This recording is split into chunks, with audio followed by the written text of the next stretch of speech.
Multidom. Um programa de multigente, multicoisas, multiassuntos para você e toda a sua família. Apresentação: Marta Padovese.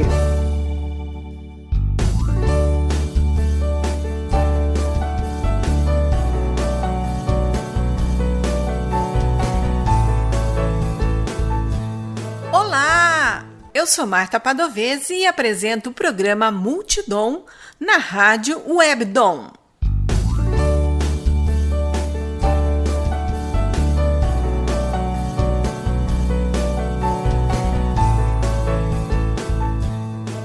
A saúde mental não se limita apenas ao que sentimos individualmente. Ela é uma rede de fatores relacionados. De acordo com a Organização Mundial de Saúde, a saúde mental pode ser considerada um estado de bem-estar vivido pelo indivíduo que possibilita o desenvolvimento de suas habilidades pessoais para responder aos desafios da vida e contribuir com a comunidade. A NR1, norma regulamentadora número 1, é a norma base de segurança e saúde no trabalho no Brasil, estabelecendo diretrizes gerais, obrigações e o gerenciamento de riscos ocupacionais. A atualização da NR1 entra em vigor em 26 de maio de 2026 e promete transformar a forma como empresas lidam com a saúde dos colaboradores. A partir de agora, riscos psicossociais como estresse, assédio e sobrecarga emocional passam a ser oficialmente incluídos na gestão de riscos ocupacionais, ampliando o olhar das organizações para além da segurança física.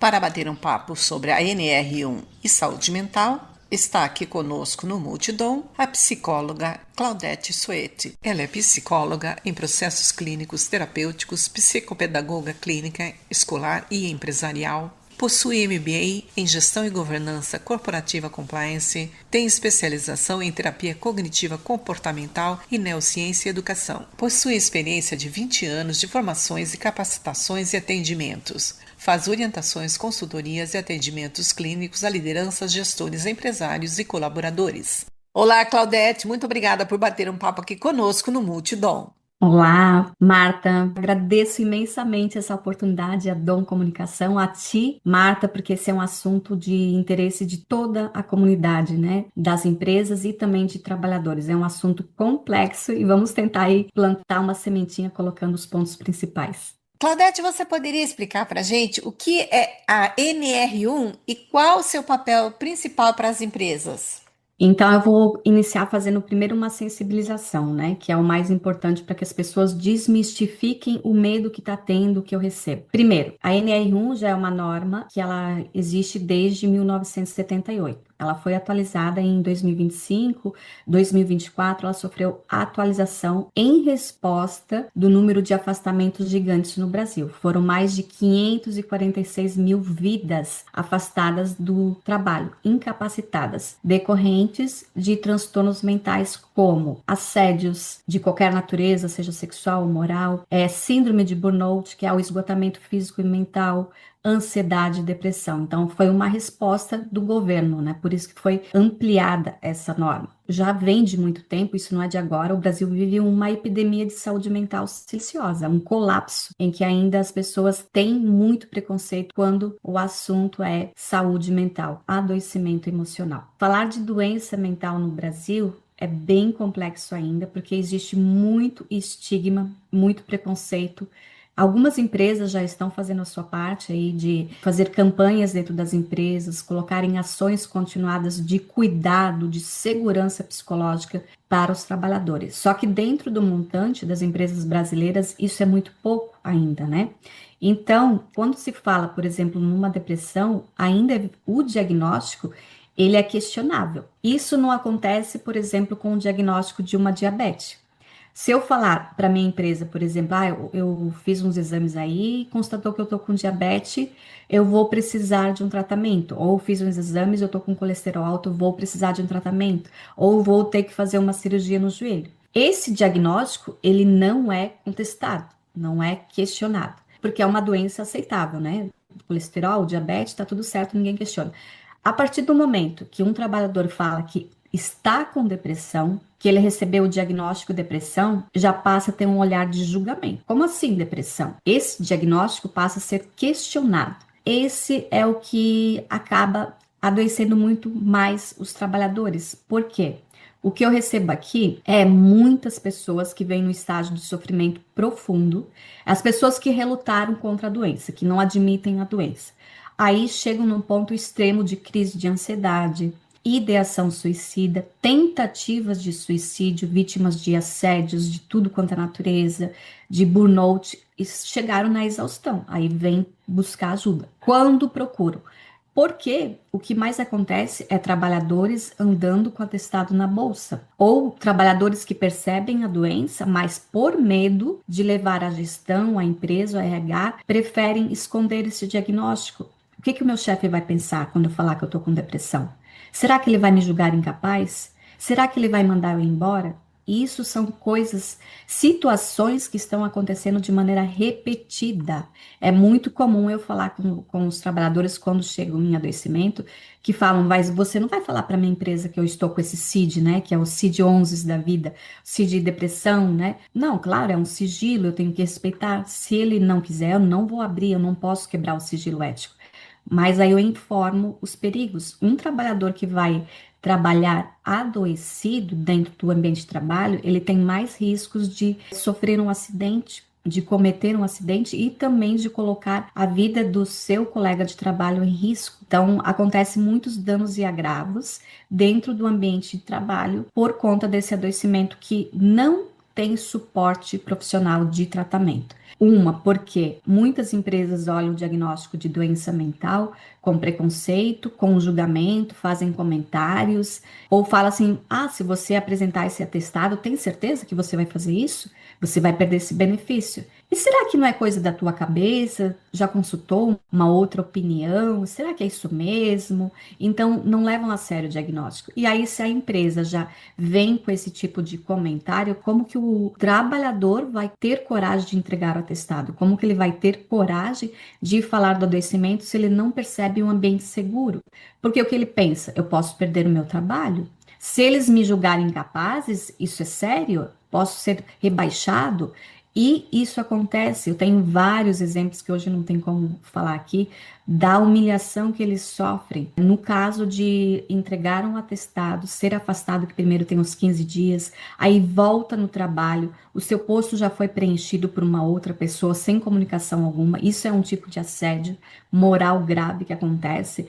Aí outro que está no lugar dele fala, você não teve capacidade, né? Você ficou ruim da cabeça e hoje eu vou fazer o que você fazia. Olha quanto assédio, quanta violência. Então, falar de uma doença mental no trabalho, esse trabalhador passa a ser culpado. Isso é muito grave. Então, essa sensibilização eu acho bem importante que a gente faça, porque o diagnóstico da doença mental ele não é aceitável em muitas empresas. Isso não ocorre com uma doença física, né? Outra situação para a gente pensar é que nós também vemos de uma cultura que a gente é cobrado o tempo todo alta performance. Precisamos dar conta, precisamos estar o tempo todo performando, mostrando altos resultados.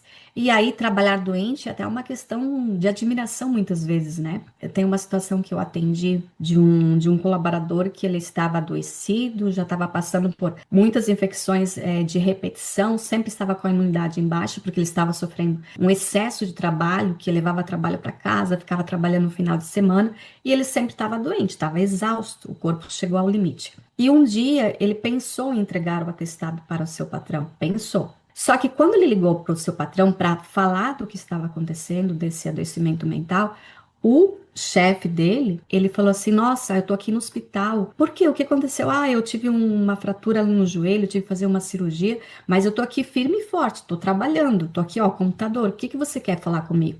Aí, como que ele vai falar que ele está com um problema na cabeça, que é assim que eles veem, né? Se o chefe dele está lá pós-cirurgia trabalhando dentro do hospital, quem sou eu para falar do meu adoecimento mental? Se o meu chefe está lá pós-cirúrgico trabalhando, como que eu vou ter coragem? Aí ele deu uma enrolada ali e não teve coragem, ficou trabalhando adoecido até começar a ter crises de ansiedade, até não conseguir mais. Então, é uma comparação injusta o tempo todo. E às vezes o gestor que pratica um assédio moral como este, Nem sempre ele faz de forma intencional, mas ele já teve uma caminhada que ensinou ele a ser gestor desse jeito, mostrando que as pessoas, o time tem sempre performando-se, né? Dá conta de tudo. Vamos lá, bola para frente. Isso é legal até um certo ponto, mas a partir do momento que foge do equilíbrio, que não tem mais segurança psicológica, mesmo doente, as pessoas têm que trabalhar, aí gera realmente um ambiente tóxico, né? Um dos exemplos que eu quis dar aqui do que acontece quando o assunto é doença mental, né? Saúde mental. E o que despertou seu interesse em ser gestora de saúde mental? Foi justamente acompanhar, nesses 20 anos de estudo, de caminhada, de atendimento, o sofrimento das pessoas. Pessoas que chegam em crises, que não dão conta mais, que chegaram no estágio. Sabe quando o balde transborda? Esse balde transbordou, porque não houve o equilíbrio, passou do limite humano. Então, o que despertou foi essa vontade de fazer mais. E muitas vezes, eu, como psicóloga, me sinto também impotente. Quando o paciente, que é um trabalhador adoecido, me traz situações de assédio moral que às vezes envolve altas hierarquias e não depende só de mim, psicóloga, porque eu não consigo mudar esse ambiente sozinha, sendo que eu não estou nesse ambiente, sendo que tem outras hierarquias que contribuem para o adoecimento emocional. E ainda tendo muitos pacientes que vêm em sofrimento em tentativa de suicídio. No dia do meu aniversário, eu sou uma pessoa de fé, agora eu vou falar um pouquinho de fé. Eu acordei e rezei assim: Senhor, traga-me as pessoas que precisam da minha ajuda. O Senhor sabe quem precisa da minha ajuda. Claro que eu não misturo fé, religião com o lado profissional, que isso é antiético, mas eu, né, ser humano, tenho a minha fé. E aí eu rezei, fiz a minha oração, agradeci, e logo após, acho que deu uns 10 minutos, tocou meu telefone. Uma mãe desesperada pedindo atendimento de urgência para um filho que tinha acabado de tentar contra a vida dele, porque não aguentava mais o sofrimento. Verifiquei onde eles estavam, fiz todo o acolhimento pelo telefone e pedi para que trouxessem no espaço físico que eu atendia. Só que tem uma coisa, esse estágio que ele está é um estágio de desespero, de crise. Então o impulso de medo, desespero está mais forte. Quando você vier no carro com ele, não venha sozinha. Coloque 2 pessoas, chame 2 pessoas para fazer a contenção, porque ele pode tentar se jogar do carro, né? O desespero, o impulso faz isso. Era um jovem e ao chegar eu vi que ele estava com marcas realmente que ele tinha tentado o ar. E indo um pouquinho mais nesse acolhimento, tentando acalmar, eu vi que ele estava num quadro de estresse profundo, síndrome de burnout. Foi já possível verificar todos os sintomas, né? De esgotamento, de trabalhar sem ter hora de descanso, de não dormir, negligenciar o sono, emendar um dia, um turno atrás do outro. E o corpo tem um limite, a cabeça tem um limite. Foi onde que ele viu que não tinha mais o que fazer na cabeça dele e tentou contra a vida.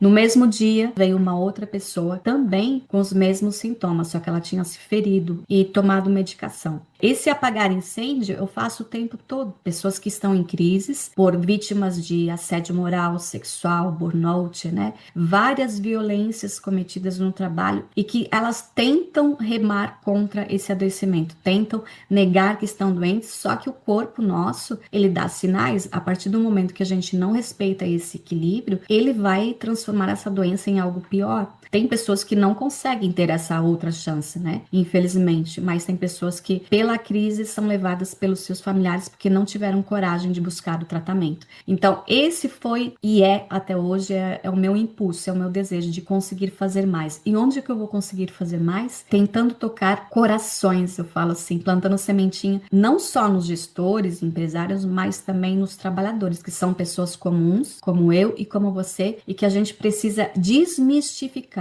desconstruir esse preconceito, que se você não buscar um tratamento para a saúde mental, para a sua doença mental, ela não vai sair do nada. Não adianta só pensar positivo. Ah, vou pensar positivo agora, um livro aqui de autoajuda e os sintomas vão desaparecer. Não é assim. Da mesma forma que eu preciso de tratamento se eu estiver com problema cardíaco, eu vou precisar de um tratamento especializado para tratar a minha saúde mental. É um tratamento profissional pela ciência, não é achismo, não é mimimi. Então esse é o meu desejo, é o que me motiva a estar aí colocando sementinhas e tentando tocar vidas, né? Principalmente de quem comete assédio, né? Que é o mais grave.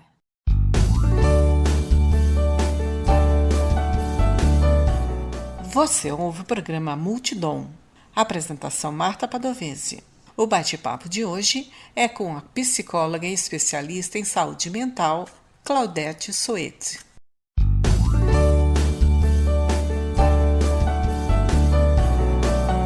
Para ser gestora de saúde mental, risco psicossocial da NR1, quais formações você teve que buscar?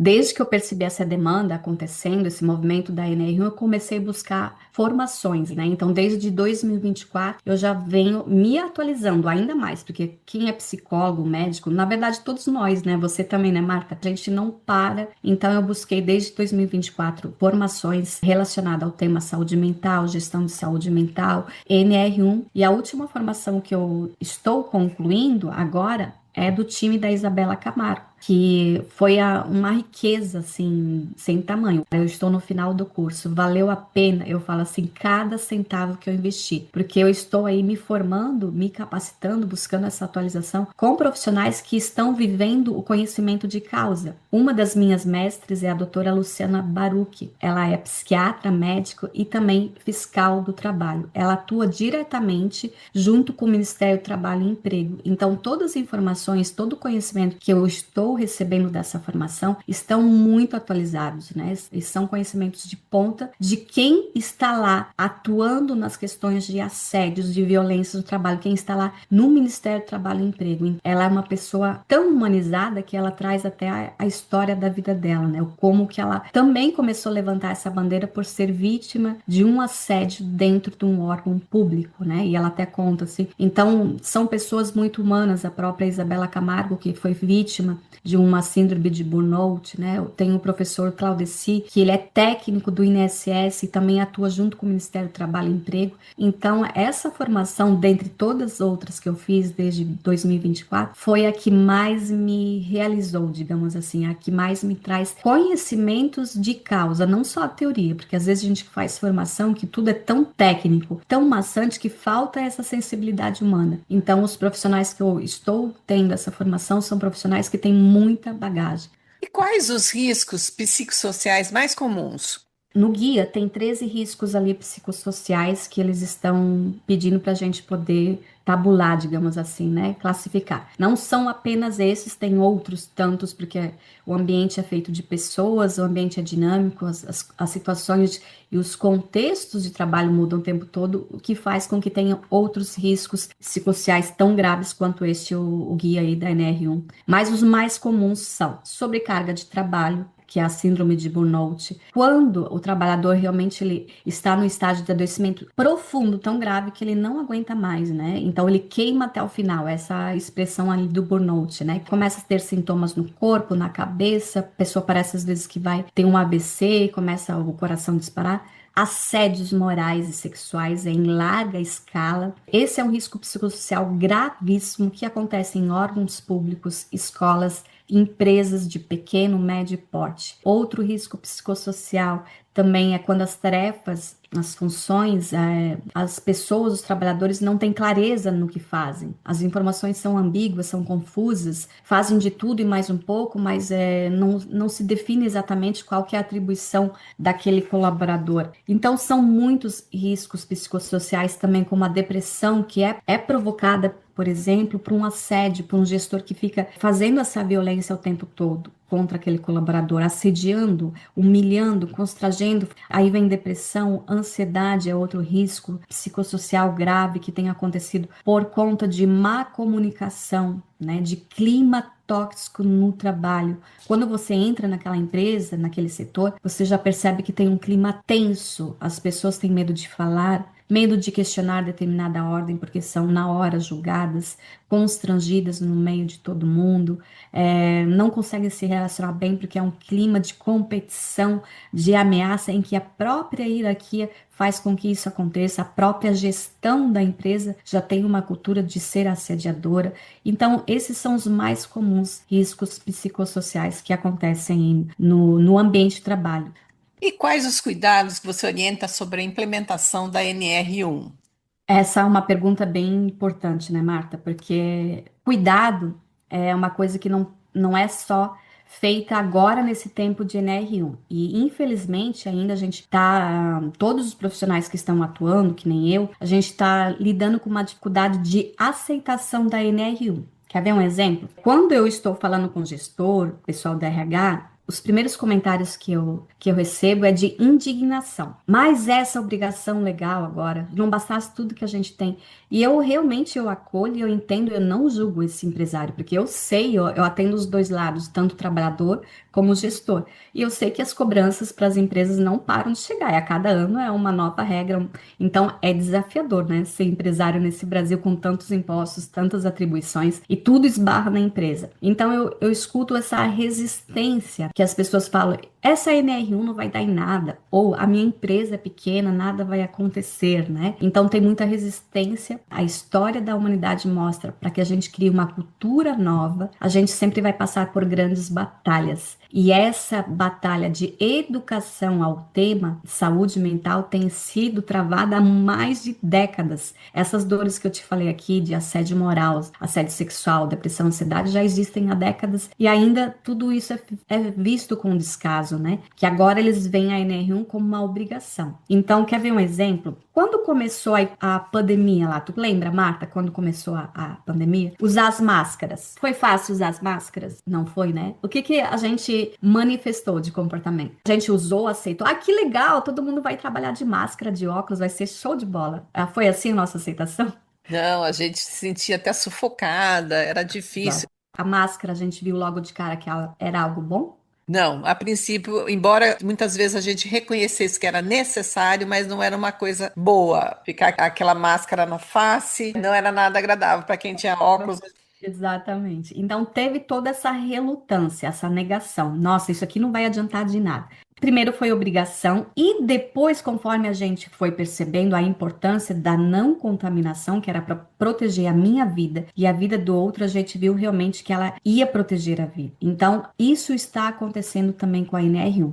Primeiro, as pessoas estão enxergando como uma obrigação, mas como que a gente vai cuidar? Quais ações de cuidado que eu deixo aqui? Com a repetição da ação, né? A gente só vai mudar uma cultura de saúde mental se a gente tiver a persistência, como foi as máscaras, porque depois a gente não conseguia mais nem sair sem as máscaras, se a gente repetir a ação, a comunicação, a educação. Não tem outra forma mágica. E essa luta realmente a gente está travando há anos e ainda tem muito preconceito.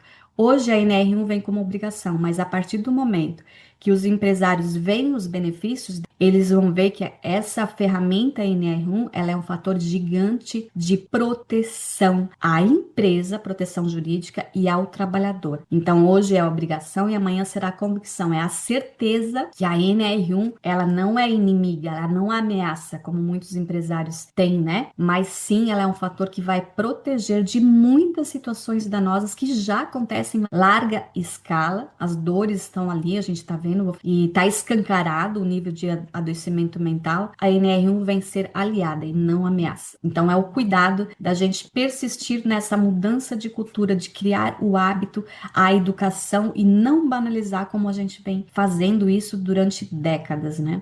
E também capacitar nossas lideranças, nossas gestões, o RH. Eu vou dar um exemplo das consultorias que eu dou. É normal eu ser chamada por uma consultoria, uma orientação com um empresário, o diretor. Aí quando eu chego, tá lá o diretor, o gestor do time, do setor, o RH reunido. E aí eu tenho orientações que são fundamentais até para a diretoria. Mas, em determinado momento, o diretor pede licença e sai, não participa. E depois eu descubro que aquele diretor estava cometendo assédio e que eles estão com um problema sério de assédio que não para. Ele é o diretor, como que eu vou falar que ele está cometendo assédio? Mas ele não quis participar da reunião porque ele se considera o tal, mas está adoecendo todas as pessoas que trabalham no setor e ele não quer escutar aquela informação. Então não existe outro jeito da gente começar a trabalhar essa base, desconstruir essa toxicidade que acontece nas relações de trabalho, nos ambientes, porque tal pessoa não pode escutar. Não, eu não posso falar. Imagina, eu vou falar com o meu diretor, ele vai me mandar embora. Então, enquanto a gente não mudar essa cultura, não vai mudar. Então, são todas as pessoas, desde o chão de fábrica até a alta gestão, a alta hierarquia, que precisam estar capacitadas para saber o que que é um assédio, qual que é o impacto na tua empresa, por que que não pode fazer mais. Então, é capacitar todos os colaboradores para que tenham um ambiente de segurança psicológica. Explica para gente o que é o fator de proteção a empresas na NR1. Esse fator de proteção é algo fundamental para que as empresas tenham esse olhar de cuidado. Por quê? Nós vivemos um período extremamente delicado, né? Se eu perguntar para ti, Marta, o que que você ouve das empresas? Está fácil conseguir mão de obra? Conseguir que os trabalhadores fiquem? Você tem esses relatos que é fácil conseguir mão de obra? Não, não é fácil conseguir mão de obra especializada.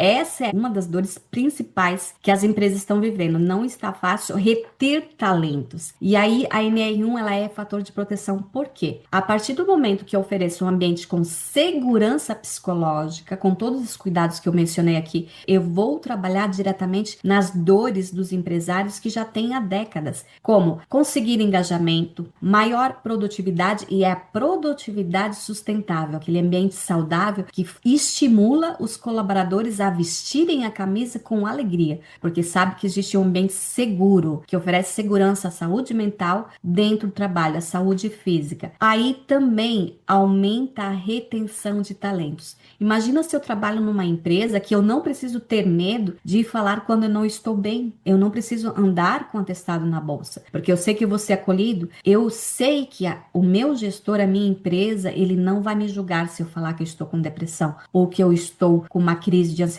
porque ele vai olhar o humano. E aí o fator de proteção vai estimular esse olhar humano nos gestores, na empresa, na hierarquia, porque a gente precisa reconhecer que para ser humano necessita que eu olhe o humano das pessoas. Não somos máquinas, eu preciso olhar e acolher o humano que eu tenho, você, Marta, tem, o gestor mais alto que tiver numa empresa, ele tem. Outro fator de proteção é evitar o absenteísmo, as faltas que acontecem muito em toda a empresa. E outro fator de proteção, evitar o presenteísmo. A partir do momento que eu estimulo a coragem dos trabalhadores para que eles possam se comunicar, para que eles possam se posicionar diante de uma regra que eles consideram que não está legal, um questionamento, colocar uma ideia. Eles fazem isso sem medo, porque esse ambiente oferece segurança para que eles se posicionem e dê a opinião sem sofrer uma humilhação. Então, todos esses fatores de proteção, eles evitam esses danos, essas dores que já acontecem há muito tempo. Outra coisa boa, o ROI, retorno de investimento para a empresa. A partir do momento que eu tenho esse cuidado em todos esses eixos ali, é diminuir a rotatividade, diminuir o abstenteísmo, diminuir o presenteísmo, fazer com que as pessoas fiquem no trabalho, retenção de talentos, atrair novos talentos, eu estou potencializando o ROI, o retorno de investimento na minha empresa.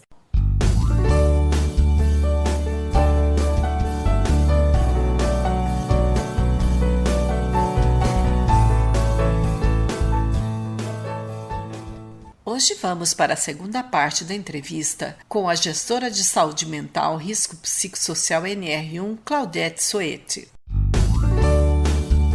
E novamente aqui conosco no Multidom, a Claudete Soete, que vai continuar nossa conversa da entrevista da semana passada. Nós estávamos falando sobre a NR1, fator de proteção a empresas e trabalhadores. Obrigada mais uma vez, Claudete, por dedicar seu tempo aqui conosco no Multidom. Obrigada, Marta. É uma honra, é uma alegria mais uma vez estarmos nessa sintonia. A primeira entrevista já tivemos um momento muito bacana, muito positivo, que rendeu, né? E ficou essa vontade aí de repetir. Então, estamos aí, né? E nós vamos voltar um pouquinho lá da entrevista. Para quem não pôde acompanhar, acompanhe agora depois. Vai lá buscar no site a primeira parte dessa entrevista, desse bate-papo. E nós estávamos falando que a NR1 é um fator de proteção para empresas e trabalhadores. Isso é uma afirmação que você faz. Aí nós vamos entender um pouquinho mais sobre isso. Eu costumo dizer sim, que a NR1 é um fator imenso, gigante de proteção, não só para as empresas, mas também como para todos os trabalhadores. E aqui, de forma muito simplista e resumida, até para que todos possam entender, eu vou colocar alguns exemplos, né? Por que que ela é um fator de proteção? Primeiramente, porque antes de ser gestor, eu preciso ser o quê? Um ser humano. Ou antes de ser um trabalhador, eu também sou um ser humano. Então, é uma questão de bom senso, é uma questão de empatia e é uma questão de justiça. A NR1, ela vem fazer algumas exigências. Eu não sei se eu mencionei da primeira vez que ela não quer achar culpados, e sim ela quer ajudar a organizar o ambiente de trabalho.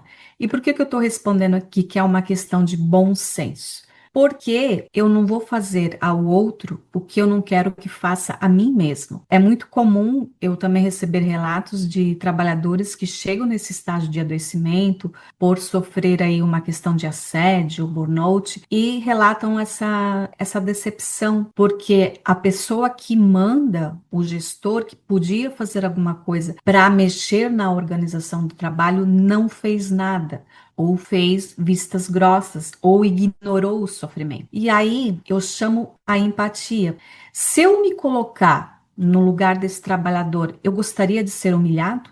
Se eu, gestor, não consigo fazer nada pelo sofrimento que está acontecendo dentro da minha empresa, se eu sou gestor, eu faço essa vista grossa, e se fosse comigo? Se eu recebesse todo dia essa humilhação, como que seria? Ai, ainda não consegue se colocar no lugar dessa pessoa, do trabalhador. Se fosse com uma pessoa que você ama muito, como que seria você estar com essa pessoa e ela te relatar diariamente que ela está sofrendo algum tipo de abuso, algum tipo de violência? Será que você também ia fazer vistas grossas? Então, quando a gente busca essa questão de bom senso, de empatia, de justiça, a gente chegará à conclusão que a gente nem precisa dessa norma, né? Se todos tivessem essa consciência de cuidado, a gente não precisaria ter uma norma obrigando a empresa a fazer o que deve ser feito, a fazer o que é o seu dever. Quer ver outro exemplo? Supondo que nós vamos fazer uma viagem. Você, Marta, também já está aí com as passagens compradas e você vai viajar. Se alguma coisa der errado com essa viagem, no caso com o avião cai, de quem que é a culpa? Se alguma coisa der errada com essa aeronave, se ela cair, se os passageiros morrerem, né? A gente não quer que aconteça, mas colocando essa situação. Quem vai ser responsável? Quem já é responsável é o quê? O comandante. Ele é a pessoa, ele é a autoridade máxima que responde por tudo. Até os treinamentos dentro da aviação, eles recebem muito isso. Então, eles têm esse papel muito claro que ele é responsável por todas as vidas naquele avião.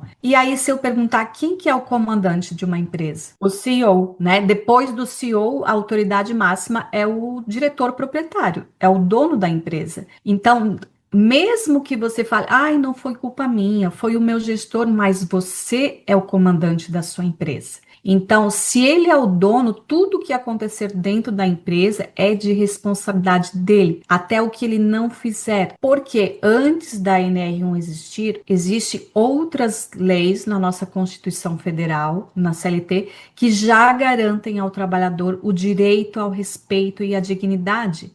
Então, se a empresa, de alguma forma, ela negligencia esses direitos do trabalhador, ou ela faz vistas grossas, porque tem um gerente que defende, ou que tem um diretor, é responsabilidade dela. Por que que eu estou trazendo isso? Porque muitas ações que estão chegando, e já há muito tempo lá no Ministério do Trabalho e Emprego, são de situações que poderiam ser evitadas se houvesse o gerenciamento do risco psicossocial, se houvesse essa gestão humanizada, se houvesse esse olhar do empregador para essa questão do ambiente de trabalho. Ele é o comandante da empresa. Tudo que acontece, ele vai ser responsabilizado. Então, se eu sou gestora, eu tenho que cumprir meu papel. Se eu sou o dono de uma empresa, eu tenho que assegurar que na minha empresa os direitos humanos, de direito de dignidade e respeito, não serão violados. Ninguém vai cometer assédio. Eu sou responsável. E como que eu vou garantir isso? Treinando as lideranças, capacitando, não tolerando assédios, tolerância zero, independente da hierarquia, se é o diretor, se é o gestor, se é o CEO. Não interessa.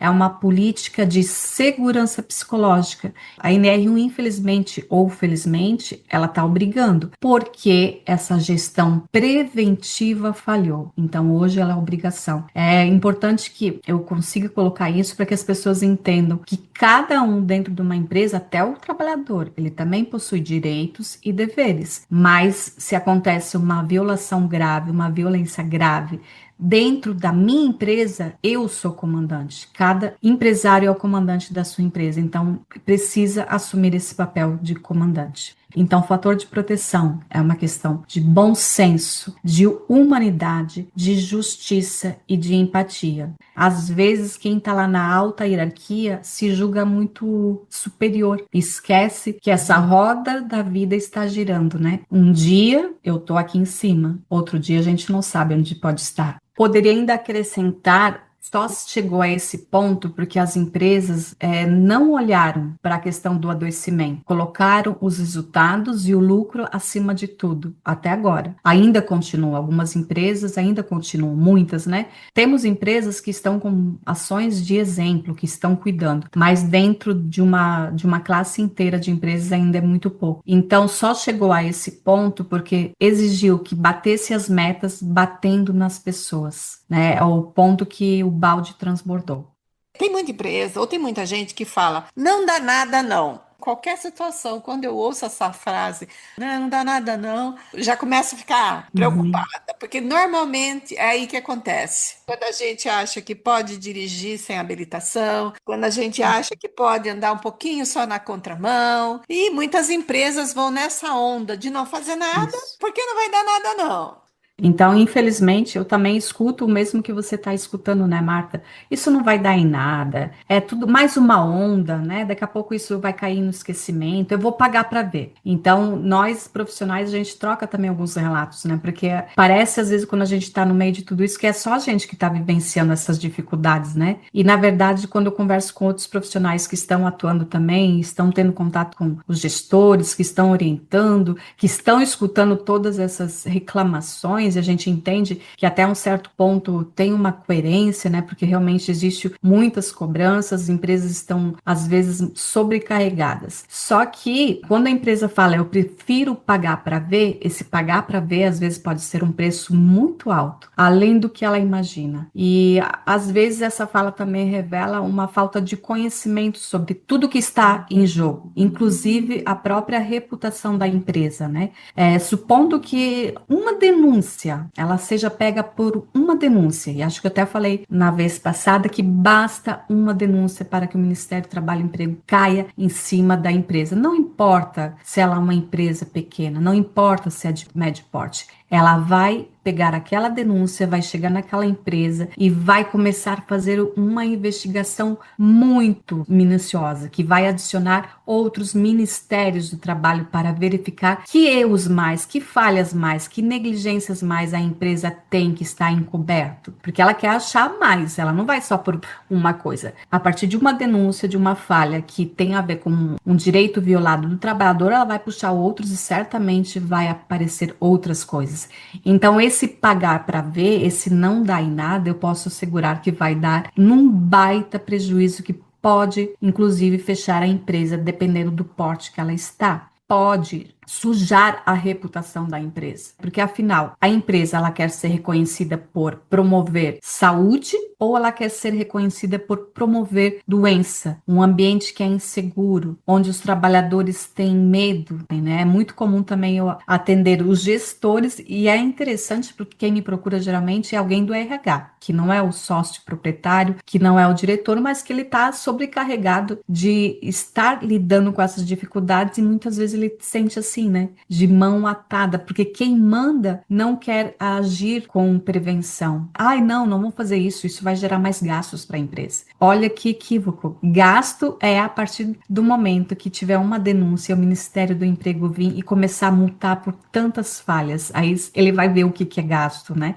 O quanto que se pagar para ver vai custar um preço altíssimo que as empresas hoje não têm conhecimento e estão escoradas nesse discurso. Não vai dar em nada, vai dar muito muita coisa. Inclusive, o Ministério do Trabalho e Emprego já está atuando, já está multando. Saiu uma notícia recente, dados oficiais, que são mais de 5.000 ações nesse pouco tempo movidas decorrentes de risco psicossocial não gerenciado. Aquela negligência, né? O que não foi feito, aquela gestão que não foi preventiva, aquele pagar para ver custou isso. E aí agora, com o advento da NR1, a fiscalização vai estar muito atuante, muito mais. Já existe atuações, né? Os dados já mostram isso, né? Só está sendo levantado os dados de burnout, depressão, ansiedade, assédios, porque já está existindo essa fiscalização no trabalho. Então, se engana a empresa que acha que vai pagar para ver, o preço vai ser muito caro. E se desse para voltar atrás, infelizmente não existe. Não tem como voltar atrás depois que você agiu com negligência, que você não conseguiu se colocar no lugar daquela vida que está adoecendo porque faltou gerenciamento do risco psicossocial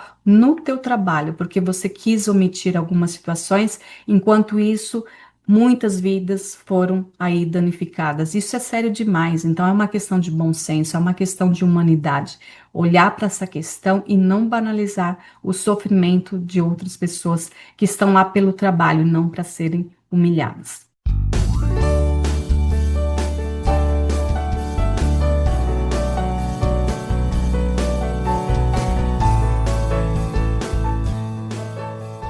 Você ouve o programa Multidom.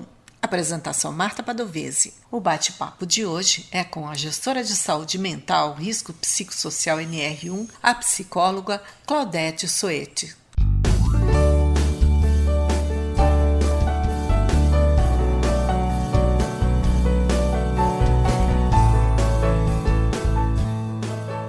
Antes de falarmos em dados, você teria aí algum exemplo sobre uma negligência que custou a vida do trabalhador e prejudicou a imagem da empresa? Eu poderia aqui ter só um momento contigo falando de casa, de quanto que isso afeta a imagem da empresa e quanto que afeta a saúde mental do trabalhador. Muitas vezes o dano é irreparável. Um dos casos que mais me chocou foi de uma gerente bancária que estava numa posição muito privilegiada, era gerente há muito tempo de uma agência bancária e que ela sempre batia a meta, ela sempre era destacada, sempre era bem falada pela alta hierarquia, porque ela nunca deixou de entregar as metas. Até que um dia, depois, no segundo filho, ela começou a ter alguns problemas de saúde mental, porque também é banco, né? Já tem uma cobrança muito exagerada por metas. Ela não conseguiu mais bater essas metas do trabalho. E ao não conseguir mais entregar as metas, ela passou a ser perseguida pela mesma chefe que destacava ela, que elogiava. Bastou ela não cumprir mais que ela caiu no conceito ali da chefe. O adoecimento dela foi ficando tão sério, que ela começou a sentir pontadas no coração, aperto no coração, queda de cabelo. Não conseguia mais dormir, ela já estava com 2 filhos pequenos e passando por esse processo de adoecimento.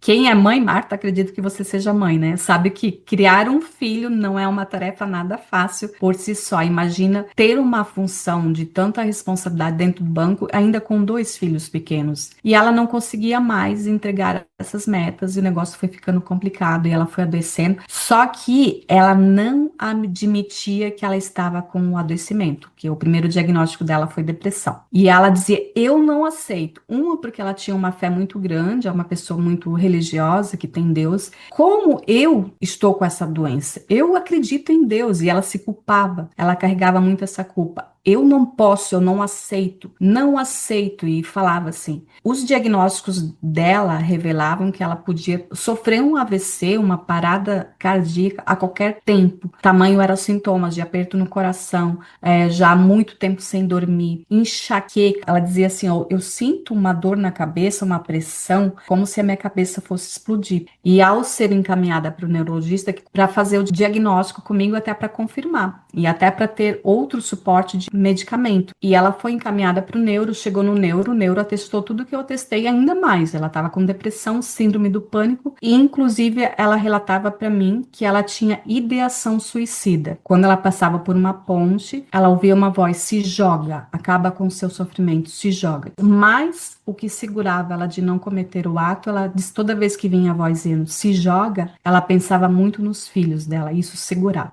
Não bastasse isso, a tal gerente começou a fazer um assédio tão grande que ela começou a fazer reunião para humilhar ela na frente dos colegas. Falava tudo que ela não conseguia, o quanto que ela estava declinando, e isso fazia com que o estado de adoecimento fosse ficando cada vez mais severo. Como se não bastasse o assédio, a pressão da chefe, ela tinha uma pressão da família. Por quê? A família via que ela estava adoecendo, mas como todo mundo tinha ela como uma pessoa de alta referência, que era uma alta hierarquia dentro de um banco, que ela não podia pedir a conta, que ela tinha que aguentar firme, porque se eles quisessem, que eles mandassem embora e que indenizassem, porque eles tinham adoecido. E a minha orientação como profissional era a seguinte: fulana, se algo acontecer de pior com você, quem é que vai ficar com os teus filhos? Já que você não quer perder a indenização, que você está se prendendo por isso, eu sei, eu entendo que foram mais de 10 anos de agência bancária, mas se o pior vier a acontecer, como os médicos estão comprovando, o neuro está comprovando junto comigo, quem que vai cuidar dos teus filhos?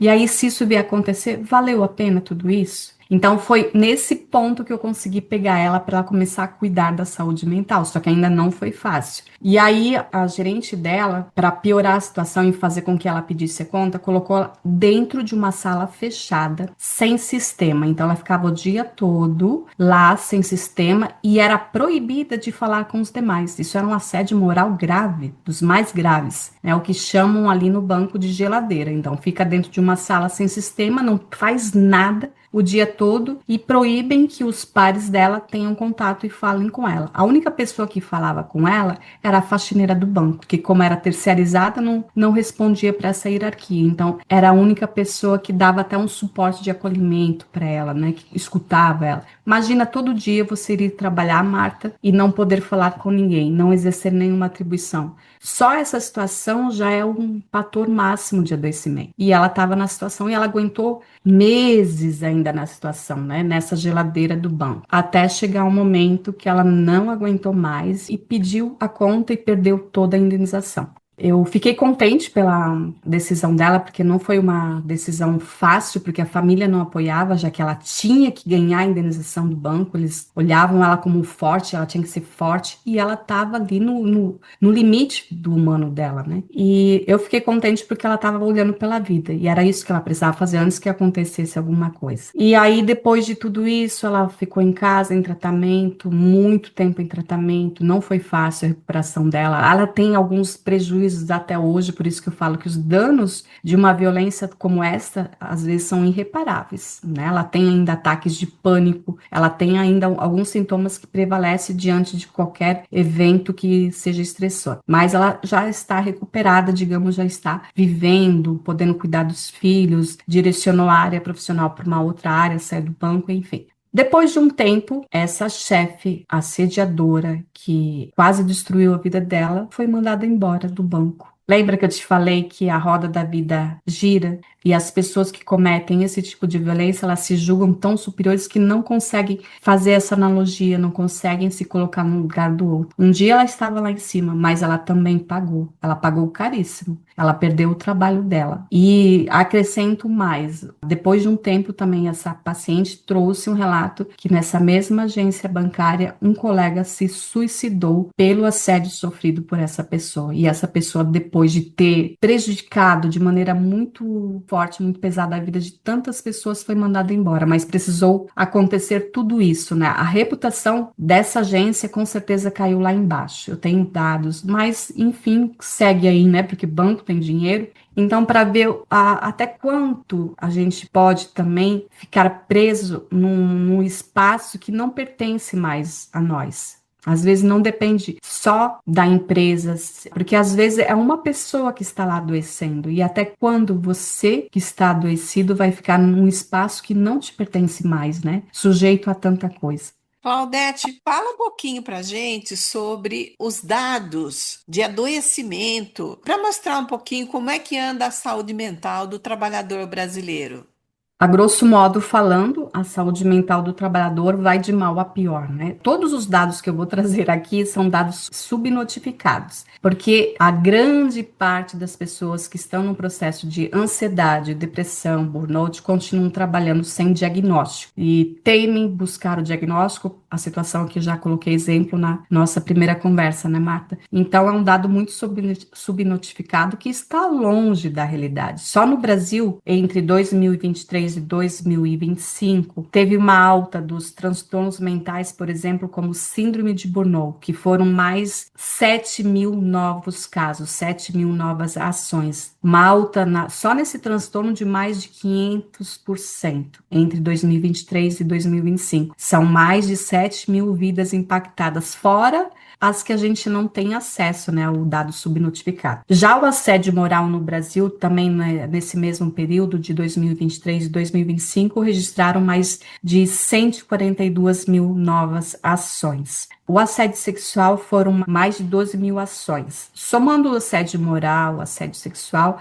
então são mais de 155 mil ações lá no Tribunal Superior da Justiça do Trabalho. Então são dados muito alarmantes, né? Dados que não são reais, porque existem centenas, milhares de pessoas trabalhando sobre pressão, sobre assédio. Então é um dado que a gente nem imagina o quanto que ele vai subir ainda, né? Porque tem muitas pessoas que estão adoecidas porque dependem desse trabalho, desse sustento. Também no ano de 2025 foram contabilizados mais de 546 mil vidas incapacitadas, afastadas do trabalho por transtornos mentais como ansiedade, depressão e síndrome de burnout. Já existe mais de 5 mil novas ações movidas decorrentes do fator psicossocial, que são todas essas causas: sobrecarga, síndrome de burnout, ansiedade, depressão e assédios, né? Um dos fatores mais graves que está acontecendo aí no mercado de trabalho. E quais orientações você daria aos trabalhadores, já que você trabalha nessa área com saúde mental, né, para aqueles trabalhadores que já estão vivenciando uma situação aí grave de ansiedade, burnout, assédio? O que você falaria para essas pessoas? Não negligencie a sua saúde mental. Se eu perguntar para ti, Marta, quanto vale a sua vida? Não tem preço. A nossa vida não tem preço, porque a gente, às vezes, acredita que a gente tem o controle. Só mais um pouquinho, eu vou aguentar. Até conseguir a promoção, eu preciso aguentar essa situação. Eu preciso desse trabalho, eu preciso desse aumento. Eu não vou conseguir. E, às vezes, o corpo vai mandar um adoecimento tão grave que você acha que tem controle e não tem. Então, diante de um adoecimento, busque ajuda profissional especializada o quanto antes, porque uma dor que ela é invisível, uma dor, como minha professora Isabela Camargo fala, a dor que não sangra, ela é mais difícil de ser vista, e eu concordo com ela, porque o adoecimento mental é uma dor que não sangra, é questionado. Quando a gente chega com um diagnóstico de depressão, esse diagnóstico é questionado, é visto ainda com esse olhar de julgamento. Então, se você está passando por um assédio, se você já percebe que teu corpo dá sinais de exaustão, né, a tua mente já não aguenta mais, você vive um colapso todo dia, busque ajuda. Não espere explodir, não espere o balde transbordar. Quando o balde transborda, é muito mais perigoso, o dano é muito maior. Então, faça hoje pela sua vida. E ninguém mais vai poder fazer algo que é você. É você responsável pela sua vida. Se você não tem energia, busque um colega, um amigo, alguém da família que possa ir com você, mas se cuide. O adoecimento mental, ele causa prejuízos que às vezes são irreparáveis. E aí eu uso de novo o mesmo exemplo. Se desse para voltar atrás, não é possível. E a gente às vezes vai ter que arcar com a consequência de uma não escolha. Então, cuidado, cuide de você. A sua vida não tem preço. Eu agradeço a gestora de NR1 e risco psicossocial no trabalho, a psicóloga Claudete Soete, que veio bater um papo aqui conosco no Multidom. Obrigada, Claudete. Obrigada, Marta, muito obrigada. E eu vou deixar também aqui uma dica, uma sugestão, uma contribuição muito importante para as empresas, né, para gestores e lideranças, que não sejam omissos, né, não deixem de fazer uma gestão preventiva aos riscos psicossociais no trabalho, porque isso é o mais necessário. Não esqueçam que vocês têm esse papel fundamental de ser os comandantes das empresas de vocês. Vocês são responsáveis por todas as vidas que transitam nesse ambiente de trabalho. E também não hajam com negligência justificando, eu não vou fazer nada porque vai ter muito trabalhador que vai se aproveitar e dizer que está doente. Eu quero dizer que essa situação é minoria, são minoria desses trabalhadores que querem prejudicar. A grande maioria, se você mostrar que está oferecendo um ambiente seguro de trabalho, vai vestir a camisa e vai te defender, vai querer que a sua empresa cresça, porque uma empresa que oferece uma gestão sustentável, um ambiente seguro, contribui também para o ROI, que é o retorno de investimento, diminui rotatividade, diminui absenteísmo, aumenta o engajamento e o comprometimento, porque uma empresa que mostra esse cuidado, esse carinho com as vidas que trabalham, geram no trabalhador, que são humanos, sentimento de pertencimento. Então não deixem de fazer essa gestão preventiva. Existem muito mais ganhos do que perdas. Muito obrigada aí por todos os ouvintes, obrigada Marta e toda a rádio aí Dom Comunicação.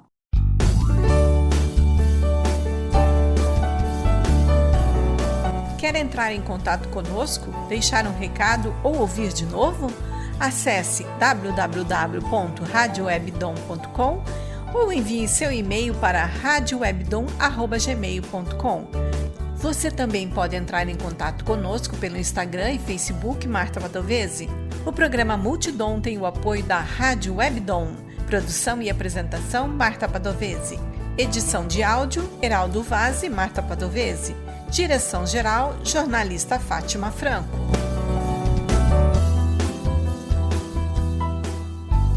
Você ouviu pela Rádio Webdom o programa Multidom. Um programa para você e toda a sua família. Apresentação Marta Padovese.